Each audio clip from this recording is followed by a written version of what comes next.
همدیگران عزیز سلام علیکم. 24 می سال 2025 می باشد. قرار داریم در خواجگی دهقانی پیوند حاجی قیام الدین شهر لوکنی ولایت ختلان. بله. بابا جی سلام علیکم، خوش آمدید. علیکم علیکم. این پای قدم ما در خواجگی شما پروفایل برکت شود که ان شاء الله رحمت خدا. درباره زردالو ما گپ زدیم، درباره شفتالوهایتون گپ زدیم. چند نمود شفتالو دارید و بعد گوید که این چی شفتالو از در پیش ما. اول درباره شفتالوهایتون گپ زدیم. شفتالو که از کالیفرنیا آورده شدن زیاده از حوزه گپ زدم 16 نمود شفتالو است. از همین 16 نمود 4 نمود همین ما نگرفتیم چون که ویا در نیوستوی چیش خنیکی ده 4 16 4 12 نمود همین ما پیوند شد داریم. بهترین شفتالو ای ماه مای سر میکند تا ماه اکتبر همین یولاش هست که پخته رفتن میگیرم. من در با اول بهار سر میشه از دهم مای پخته بودم با فروش میبرم. کوین کریس نام داره که من در پیش ما هست. کوین کریس است. بعد این فلوریدا پرنس، فلوریدا گراند، تروپیک بیوتی اینا هم پیش پس کرد اما اینا بسیار از خواب بیدار میشون خنکی میزنشون.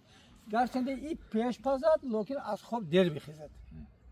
برای بسیار پرتقال است. پس از وقت سر میشه شفتالوی لیچک.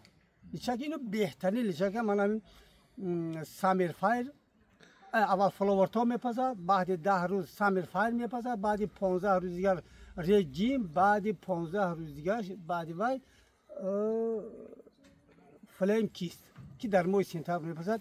بسیار بهترین شفتالوی لیچک است. نکترین میگیم. نیهولوش دارید؟ نیهولوش داریم ان شاء الله. همین نیهولوش بتونیم شما بنوار بگیم با من اون طرف نشون ته نیهولویا فریدون جون.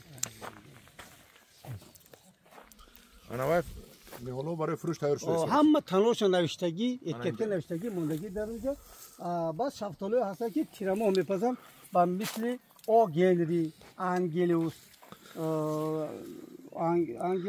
فایر تایم. بعد با این سال ما انشالله که یک نمو شفتالوی که به نام پروفسور بروس موندگی بود.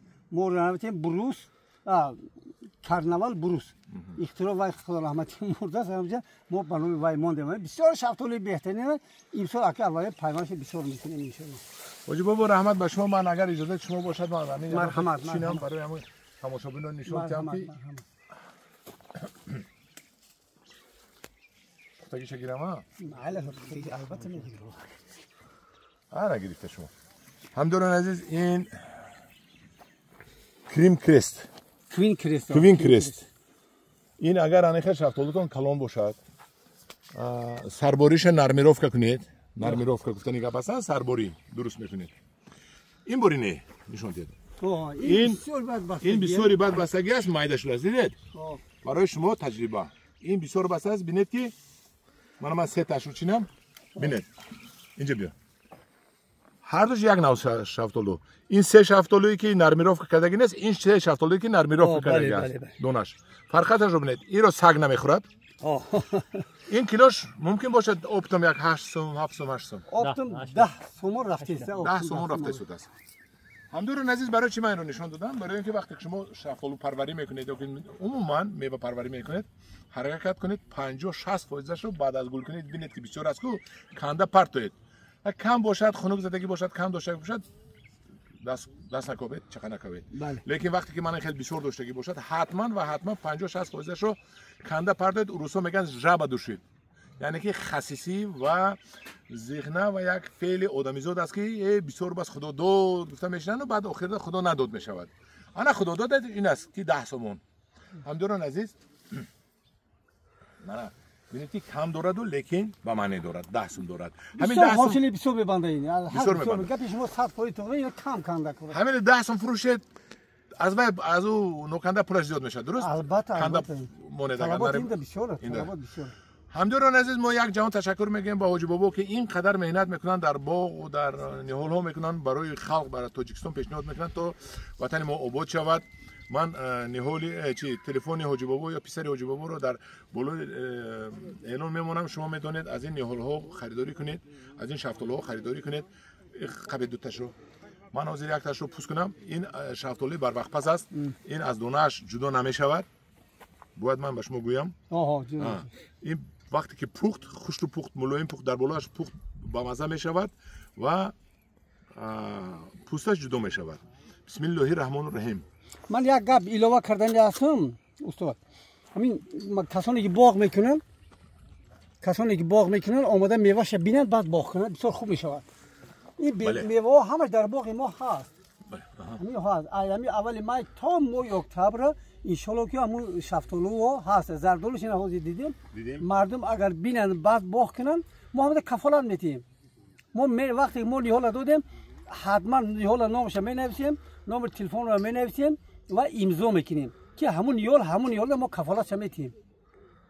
برای اگر ببینن بسیار خوب میشه. همدارون عزیز من حاجی بابا چخی گفتن کفالت همه نیحالش میتین. فقط خوش کنید کفالت نمیتین. فقط سورتش کفالت میتین. برای که سبز میبره چخلی که من پیش کفالت میدادم حاجی منم دیگر کفالت نمیتیم در نیحالم. میبرن خوش میکنن بعد میگن که خوش شده پوشته.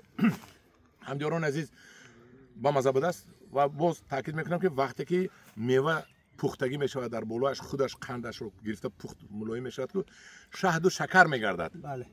وقتی که بازار میبرن بسیارش خام میبرد ما میخوریم مزه ندارد میپرتیم وای پولی سوختگی مون میگیم.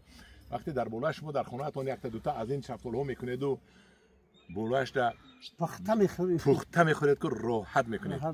همدیاران عزیز مرحمت از حاجی بابا نیحال خریداری کنید در فنای خدا باشید. از من تلفن حاجی بابا بالاش نمیمونم و وعده میتیم که کدام از من تلفن حاجی بابا پرسید نمیتیم. برای که همین سال یک 50 آدم من تلفن حاجی بابا ته کدام تلفن ها میگه فلان زاپیس بود که من سپراوش بیوره دیگر نیستم.